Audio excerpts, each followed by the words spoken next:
Assalamualaikum warahmatullahi wabarakatuh. Perkenalkan, nama saya Sahara.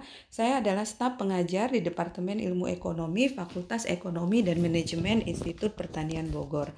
Pada kesempatan ini saya akan menyampaikan materi ke-11 dari mata kuliah Ekonomi Regional dan Perkotaan, yaitu terkait dengan analisis model input-output atau yang sering disingkat dengan tabel IO. Kita mulai dulu dari pengertian tabel input-output. Tabel input-output ini dirilis oleh Leontief pada tahun 1930-an dan didasarkan pada model keseimbangan umum. Pengertian tabel input-output itu sendiri adalah uraian statistik dalam bentuk matriks yang menyajikan informasi tentang transaksi barang dan jasa serta saling keterkaitan antar satuan kegiatan ekonomi dalam suatu wilayah pada suatu periode waktu tertentu. Karena bentuknya tadi matrik, pasti tabel input-output tersebut mengandung baris dan kolom. Nah, isian sepanjang baris itu menunjukkan pengalokasian output yang dihasilkan oleh suatu sektor untuk memenuhi permintaan antara dan permintaan akhir. Permintaan antara itu apa? Adalah output suatu sektor yang digunakan sebagai input oleh sektor lainnya. Misalnya output di sektor karet itu digunakan sebagai input di sektor ban. Sedangkan permintaan akhir itu adalah output suatu sektor yang langsung dikonsumsi oleh para pelaku ekonomi, yaitu rumah tangga, perusahaan, pemerintah, dan bisa juga oleh konsumen yang tinggal di luar negeri atau yang kita sebut dengan ekspor. Misalnya output dari sektor buah-buahan itu langsung bisa dikonsumsi oleh konsumen, yang berarti bahwa output di sektor buah-buahan tersebut bisa digunakan secara langsung untuk memenuhi permintaan akhir rumah tangga. Lalu kemudian isian sepanjang kolom menunjukkan struktur input yang digunakan oleh masing-masing sektor dalam proses produksi, baik input antara maupun input primer. Nah, di sini kita mendengar lagi istilah input primer. Input primer itu adalah pembayaran oleh produsen untuk tenaga kerja, lahan, kapital, dan sebagainya. Dan pembayaran tersebut untuk tenaga kerja itu dicatat dalam upah dan gaji. Sedangkan pembayaran untuk lahan dan kapital itu nanti dalam tabel input output dicatat dalam surplus usaha. Jadi suatu perusahaan ketika dia memproduksi suatu barang itu membutuhkan input antara, yaitu input dari sektor lainnya, plus input primer, tenaga kerja, lahan, kapital, dan sebagainya. Kemudian kalau kita lihat dari pengertian tabel input output tadi, ada 3 hal penting yang harus kita perhatikan. Yang pertama terkait dengan periode waktu. Periode waktu di sini mengacu kepada tahun tertentu. Misalnya di Indonesia, tabel input output tahun 2010 itu berarti mengacu kepada perekonomian Indonesia pada tahun 2010 tersebut. Lalu kemudian sektor itu mengacu kepada unit-unit produksi di suatu wilayah yang menghasilkan barang dan jasa. Nah, sektor ekonomi itu sering juga disebut dengan lapangan usaha. Lalu kemudian ada konsep keterkaitan antar sektor, itu menunjukkan ketergantungan antar sektor. Tadi terlihat jelas bahwa output di sektor ban itu akan sangat tergantung dengan output yang dihasilkan oleh petani karet. Nah, itu artinya ada ketergantungan antar sektor. Nah, terkait dengan sektor, pada tabel IO tahun 2010, BPS awalnya itu mengklasifikasikan 17 sektor utama yang terdiri dari pertanian, kehutanan dan perikanan, pertambangan dan penggalian, industri pengolahan, pengadaan listrik dan gas, pengadaan air, pengelolaan sampah, limbah dan daur ulang, sektor konstruksi sampai dengan sektor jasa lainnya. Nah, di tabel input output tahun 2010, sektor-sektor itu diklasifikasikan menjadi lebih rinci atau didisagregasi lagi menjadi sektor-sektor yang lebih rinci. Sehingga dari 17 ini BPS bisa mendapatkan 185 sektor. Nah, sebagai contoh untuk sektor pertanian, kehutanan dan perikanan, sektor ini di sektor pertanian, kehutanan dan perikanan maksud saya ini disagregasi atau di breakdown lagi menjadi lebih rinci ya. Jadi ada klasifikasi 185 sektor itu ada padi, jagung, umbi-umbian, kemudian ada sayur-sayuran, buah-buahan, ada kelapa sawit, kelapa, udang, ikan, kayu, dan sebagainya. Ya, demikian juga dengan sektor-sektor lainnya juga di breakdown atau didisagregasi menjadi lebih rinci sehingga BPS bisa mendapatkan klasifikasi 185 sektor. Nah, kemudian manfaat tabel input-output. Ada 4 kegunaan utama dari tabel input-output. Yang pertama untuk melihat komposisi penyediaan dan penggunaan barang dan jasa, terutama dalam analisis terhadap kebutuhan impor dan kemungkinan substitusinya. Jadi di tabel input-output nanti kita bisa menganalisis sektor mana yang komponen impornya paling tinggi. Sehingga nanti ketika pemerintah ingin mengambil kebijakan untuk mensubstitusi impor ke produk dalam negeri, itu bisa fokuskan kepada sektor-sektor yang memang kebutuhan impornya tinggi. Lalu yang kedua, kegunaan tabel input-output itu adalah untuk mengetahui sektor yang pengaruhnya paling dominan terhadap pertumbuhan ekonomi dan sektor-sektor yang peka terhadap pertumbuhan perekonomian nasional atau regional. Nah, di manfaat kedua ini, melalui tabel IO, kita bisa melihat atau bisa menentukan key sektor atau leading sektor atau kita kenal dengan istilah sektor kunci. Lalu manfaat yang ketiga yaitu untuk memperkirakan dampak permintaan terakhir terhadap output, nilai tambah, impor, penerimaan pajak, dan penyerapan tenaga kerja di suatu wilayah. Jadi manfaat ketiga ini terkait dengan impact analysis atau analisis dampak. Lalu tabel input output bisa juga digunakan untuk menyusun proyeksi dan evaluasi variabel-variabel ekonomi makro. Nah, ini adalah beberapa contoh aplikasi analisis input output. Misalnya Botrick pada tahun 2013 mengidentifikasi leading sektor di Kroasia dengan menggunakan tabel IO Kroasia tahun 2004 klasifikasi 57 sektor, dan dari hasil analisis ternyata ada 6 sektor kunci di Kroasia, yaitu sektor listrik, sektor produksi, makanan olahan, tembakau olahan, dan sektor jasa. Lalu Tamrin 2006, ini anak bimbing saya, menggunakan tabel IO tahun 2003 untuk menganalisis pengaruh penurunan pajak di sektor pangan terhadap perekonomian sektoral di Indonesia. Nah, jadi yang contoh Tamrin ini adalah impact analysis, bagaimana dampak penurunan pajak tak langsung di sektor pangan terhadap sektor-sektor lainnya. Nah, kemudian Putri juga menganalisis sektor kunci di Provinsi Bangka Belitung. Jadi, tabel input-output ini tidak hanya bisa digunakan untuk melakukan analisis di tingkat nasional, tetapi kita juga bisa melakukan analisis di tingkat regional, provinsi maupun kabupaten. Nah, pada kasus Putri, dia mencoba menentukan leading sektor atau sektor kunci di Provinsi Bangka Belitung, dan berdasarkan hasil analisis yang dilakukan, sektor kunci di Bangka Belitung itu adalah sektor agroindustri. Dan masih banyak lagi contoh tabel input output penggunaannya, maksud saya ya. Beberapa anak bimbing saya juga 2 tahun yang lalu atau beberapa tahun yang lalu itu banyak juga menggunakan tabel input output untuk menyelesaikan tugas akhir mereka. Nah, di tabel input-output terdapat 4 kuadran, yaitu kuadran 1, intermediate kuadran, yaitu merupakan kuadran transaksi antara, yaitu transaksi barang dan jasa yang digunakan dalam proses produksi. Kuadran kedua, yaitu final demand kuadran, menunjukkan penjualan barang dan jasa yang dihasilkan oleh sektor-sektor perekonomian untuk memenuhi D akhir. D itu adalah permintaan ya. Kuadran 3, primary input kuadran, itu menunjukkan pembelian input primer maksud saya yang dihasilkan di luar sistem produksi oleh sektor-sektor dalam kuadran antara. Sedangkan kuadran 4 itu menunjukkan transaksi langsung antara kuadran input primer dengan permintaan akhir tanpa melalui kuadran antara. Nah, untuk mempermudah pemahaman Anda, di sini langsung saja maksud saya berikan contoh tabel input output hipotetik di Provinsi XYZ tahun 2015. Satuannya miliar rupiah. Ingat ya, satuan dalam tabel IO itu adalah dalam moneter, bukan dalam satuan fisik rupiah, bukan dalam satuan fisik, misalnya kilogram, ton, ya, dan sebagainya. Ya, tetapi satuannya itu dalam satuan moneter, misalnya miliar rupiah, triliun rupiah, juta rupiah, dan sebagainya. Kalau di tabel input output luar negeri, misalnya tabel input output Malaysia, maka satuannya Satuan moneternya maksud saya itu adalah ringgit. Jadi seperti itu ya.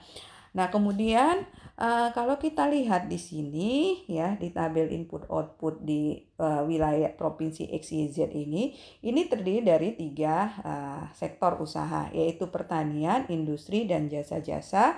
Jadi ini barisnya ada 3 dan kolomnya pun ada 3, yaitu 1 itu sektor pertanian, 2 itu sektor industri, 3 itu sektor jasa. Lalu kemudian kita lihat di sini ada nilai-nilai ini, matriks submatriks 3x3. Inilah yang disebut dengan kuadran antara atau kuadran input antara. Nah, lalu kemudian kuadran kedua yang mana? Kuadran kedua ini adalah final demand. Final demand itu terdiri dari konsumsi rumah tangga, konsumsi pemerintah, konsumsi perusahaan, dan konsumsi konsumen yang ada di luar negeri. Atau kalau kita belajar mikroekonomi itu adalah komponen GDP dari sisi pengeluaran, yaitu CIGX. Jadi, tapi di sini untuk mempermudah analisis, saya hanya menuliskan 3 kategori atau 3 komponen dari permintaan akhir, yaitu konsumsi rumah tangga, ekspor, dan permintaan air lainnya. Sedangkan G dan X itu saya masukkan ke permintaan akhir lainnya. Dan ini adalah yang 3x3 ini yang kita sebut dengan kuadran kedua. Lalu kemudian di sini ada upah gaji, surplus usaha, input primer lainnya, dan matriks 3x3 inilah yang kita sebut dengan kuadran ketiga. Upah gaji itu adalah pembayaran untuk jasa tenaga kerja. Surplus usaha itu adalah pembayaran untuk kapital dan juga untuk lahan. Ini adalah kuadran keempat ya. Jadi jelas di sini kuadran-kuadran yang terdapat di dalam tabel input output.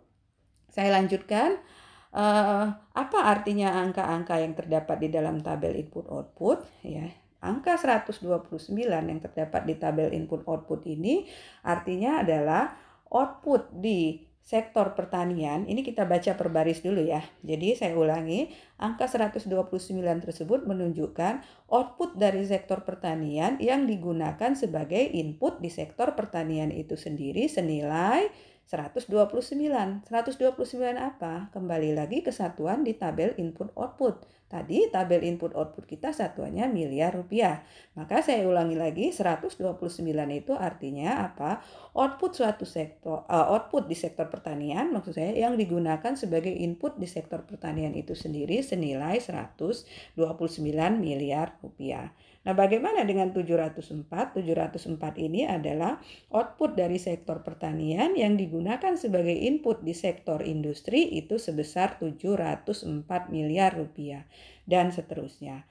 Nah, bagaimana dengan 102 ini? 102 itu adalah output di sektor pertanian yang dikonsumsi oleh rumah tangga itu senilai 102 miliar rupiah.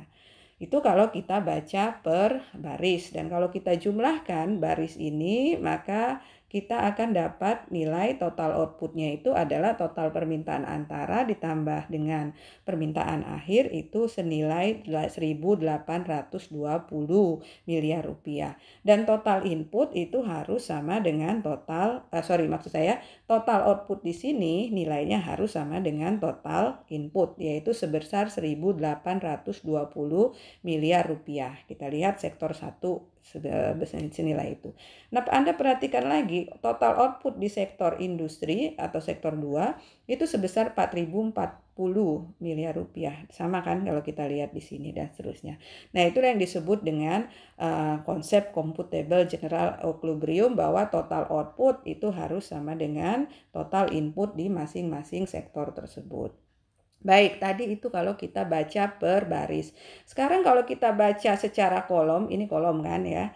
Nah, kalau kita baca per kolom 1 ya, angka 129 itu apa? Ini ya 129. Ini adalah secara kolom itu menunjukkan input ya. Jadi 129 itu artinya adalah sektor 1 membutuhkan input dari sektor pertanian atau sektor 1 itu sendiri senilai 129 miliar rupiah. Bagaimana dengan 243 ini? Kalau kita baca secara kolom, artinya apa? Sektor pertanian membutuhkan input dari sektor industri sebesar 243 miliar rupiah. Sedangkan 382 ini artinya adalah sektor pertanian membutuhkan jasa tenaga kerja itu sebesar 382 miliar rupiah. Demikian seterusnya. Dan ingat, dalam analisis tabel input-output ini, Anda harus bisa membaca, memahami semua angka-angka yang terdapat di dalam tabel input-output tersebut. Dan kalau angka-angka yang terdapat dalam tabel input-output ini kita buat dalam simbol persamaan matematis, maka kita akan mendapatkan kerangka dasar tabel input-output seperti ini. Jadi X11 ini adalah sama seperti tadi. Itu adalah output sektor 1 yang digunakan sebagai input di sektor 1 itu sendiri senilai X11. X12 ini adalah output di sektor pertanian yang digunakan sebagai input di sektor 2 itu senilai X12 dan seterusnya. Demikian juga kalau kita baca per kolom ya. Jadi ini kalau disederhanakan permintaan akhir tadi bisa kita tulis seperti ini. Ini untuk apa? Input primer ya. Jadi kalau tabel ini kita buat atau kita jadikan persamaan matematis ini secara vertikal atau secara kolom, maka Anda atau kita bisa menuliskan seperti ini. Jadi secara kolom di baris 1 persamaan yang saya tunjukkan tadi itu adalah X11 ditambah dengan X21 ditambah dengan XN1 ditambah dengan V1 sama dengan apa? X1 ya. Nah, ini kan ya terlihat ya yang saya sebutkan tadi itu adalah yang ini ya untuk baris yang pertama ini ya. Seperti itu. Jadi X11 plus X21 plus XN1 plus V1 sama dengan X1. Dan ini adalah kolom kedua. Dan ini adalah kolom ke N dan sebagainya. Sehingga kalau kita buat persamaan umum matematisnya yaitu adalah I sama dengan 1J, XIJ tadi output suatu sektor yang digunakan sebagai input bagi sektor lainnya plus VJ itu sama dengan apa? XJ. I itu apa? I itu baris, J itu adalah kolom. Jadi kalau X11 berarti baris ke-1, kolom ke-1. Kalau X12 itu berarti baris ke-1, kolom ke-2. Demikian seterusnya. Dan kalau ini ya kerangka di dasar tabel input output ini kita baca secara baris ya. X11 plus X12 plus X1N plus F1 plus sama dengan apa? X1. Dan ini kita akan mendapatkan persamaan yang ini. Ini kalau kita baca tadi secara baris. Ini baris pertama, yang ini adalah baris kedua. Yang ini sampai baris ke N. Sehingga kalau kita buat persamaan umum ya, kalau kita buat persamaan umum ya kita bisa mendapatkan persamaan seperti ini bahwa sigma I sama dengan 1 sampai ke I XIJ plus FI sama dengan XI. XIJ tadi itu adalah output sektor 1 tadi yang digunakan sebagai input di sektor saya ulangi, XIJ tadi output sektor I yang digunakan sebagai input di sektor J.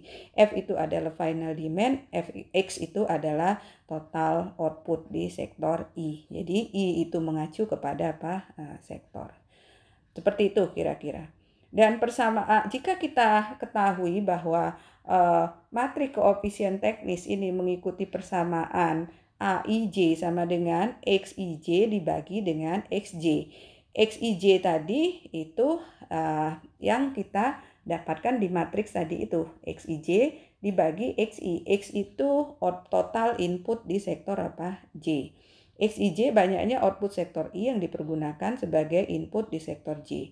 Jadi Kalau kita mencari nilai A11, matriks koefisien teknis A11 berarti sama dengan X11 dibagi dengan apa? X1. Ya, seperti itu. Ya. Jadi, kalau kita substitusi AIJ ya ke dalam persamaan yang ini, persamaan 1 ya, persamaan 1 yang ini yang tadi kita baca secara baris, maka kita akan mendapatkan persamaan ini. Jadi A11 kalau kita lihat di sini kali X1 sama ditambah A12 kali X2 ditambah A1N kali XN plus F1. F-nya ini adalah final demand. X1-nya itu adalah sama seperti tadi X1 ya. Jadi sama halnya seperti tadi, kalau kita substitusi ya dari yang matriks koefisien teknis ke baris kedua pada persamaan 1, kita dapat yang seperti ini. Ya, persamaan seperti itu dan seterusnya. Sehingga kalau persamaan ini kita tulis dalam bentuk matriks ya. Ya, ini kan kalau Anda perhatikan ada komponen A, ada X, ada F. Lalu di sebelah kanan itu ada X. Sehingga kalau kita tulis ya, ini kita akan mendapatkan persamaan dalam bentuk matriks seperti ini ya. Jadi ini tadi diperoleh dari komponen A tadi, A11, A12, A1N ini dikalikan dengan apa? X1 vektor ini kita kalikan dengan X1, X2, Xn, lalu kita ditambah dengan F1, F2, Fn sama dengan apa tadi? X1, X2, Xn. Ini didapat dari persamaan yang sebelumnya yang dari slide ini ya. Seperti itu, jadi bisa kita tuliskan. Nah, kalau kita buat ya lebih persamaan umumnya, maka kita mendapatkan seperti ini. A ini adalah matriks AIJ tadi. Lalu ini ya bisa kita tuliskan komponen yang ini bisa kita tuliskan X. Final demand bisa kita tuliskan F, lalu sebagai submatriks F, lalu ini X ini bisa kita beri simbol X. Nah, sehingga AX plus F sama dengan X. Atau kita lakukan sedikit modifikasi, maka kita akan dapat X sama dengan I min A pangkat min 1 F. I min A pangkat min 1 itu yang min 1 di situ kalau dalam bahasa matriks itu yang kita sebut dengan inverse matriks. Jadi kalau saya tuliskan lagi rumusnya X sama dengan I min A pangkat min 1 F, maka I itu matriks identitas ya, 1, 0 ya, matriks isinya 1, 0, saya ulangi, F itu adalah permintaan akhir, X itu total output. Nah, komponen yang ini kita sebut dengan apa? Matriks Leontief. Kalau kita inversekan I min A pangkat min 1 itu yang kita sebut dengan matriks kebalikan Leontief terbuka. Kenapa dinamakan Leontief? Tadi kita tahu bahwa penemu atau yang menggagas tabel input output itu adalah Leontief. Nah, untuk bacaan lebih lanjut, ini Anda bisa membaca buku yang sudah saya terbitkan, yaitu Analisis Input Output. Ini saya tulis di tahun 2017. Silakan Anda baca, keterangan tadi banyak terdapat di situ. Nah, ini di buku saya itu juga ya untuk memahami tadi matriks AIJ dan juga matriks kebalikan Leontief terbuka, ini Anda bisa melihat ada tabel input output perekonomian hipotetik negara Z tahun 2017, satuannya triliun rupiah. Dan kalau kita lihat ini terdiri dari 6 sektor, mulai dari hasil pertanian ya, hasil industri dan sebagainya ya. Berarti di kuadran satunya 6 kali 6 ya. Lalu kemudian di kuadran 2-nya ada apa saja? Ada konsumsi rumah tangga, konsumsi pemerintah, pembentukan modal tetap, perubahan inventory, ekspor. Pembentukan modal tetap dan perubahan inventory itu merupakan komponen investasi ya. Jadi itu angka-angka yang ada di kolom itu nanti itu adalah kuadran kedua. Nah, lalu kemudian ada lagi komponen kompensasi pembayaran jasa tenaga kerja, pajak, lalu kemudian impor, surplus usaha, dan pajak lainnya. Yaitu di tabel input output itu. Nah, ini tabel awal. Nah, kemudian kalau Anda mencari matriks AIJ tadi, AIJ sama dengan XIJ dibagi dengan XJ. Nah, ini kita dapatkan matriks ini. Ini adalah matriks AIJ ya. Matriks AIJ kalau kita hanya fokus kepada sektor produksi saja, maka kita dapat matriks AIJ ini 6 kali 6 sektor ya. Kalau kita hanya fokus kepada input primer saja. Ya, bukan input primer, komponen di kuadran pertama atau kuadran permintaan antara ya. Nah, itu cara mencarinya tadi sudah saya jelaskan, dan minggu depan kita akan membahas bahwa ini ada artinya ya, angka-angka tersebut itu memiliki arti. Lalu kemudian ini matriks 6 kali 6 ini kalau kita inverse-kan ya. Jadi matriks 6 kali 6 ini kita buat dulu matriks identitasnya nanti 6 kali 6 juga ya. 1 0 0 0 kemudian dan seterusnya ya, 0 1 dan seterusnya. Maka matriks identitas 6 kali 6 itu kita kurangkan dengan matriks AIJ yang 6 kali 6 sehingga kita dapat matriks min A, I min A. Nah, matriks I min A tersebut kalau kita inverse maka Anda dapat mendapatkan matriks ini, yaitu matriks kebalikan Leontief terbuka ya. Ukurannya apa? Ukurannya juga 6 kali 6. Dan baik matriks koefisien teknis dan matriks kebalikan Leontief terbuka ini memiliki arti. Dan insya Allah nanti di pertemuan yang berikutnya kita akan membahas makna dari angka-angka yang terdapat di matriks koefisien teknis dan matriks kebalikan Leontief, dan nanti kita juga akan belajar bagaimana mencari nilai multiplier atau pengganda di masing-masing sektor tersebut. Untuk pertemuan sekarang saya kira saya cukupkan sampai di sini. Saya tutup dengan ucapan Assalamualaikum warahmatullahi wabarakatuh. Semoga kita selalu sehat dan bahagia tentunya.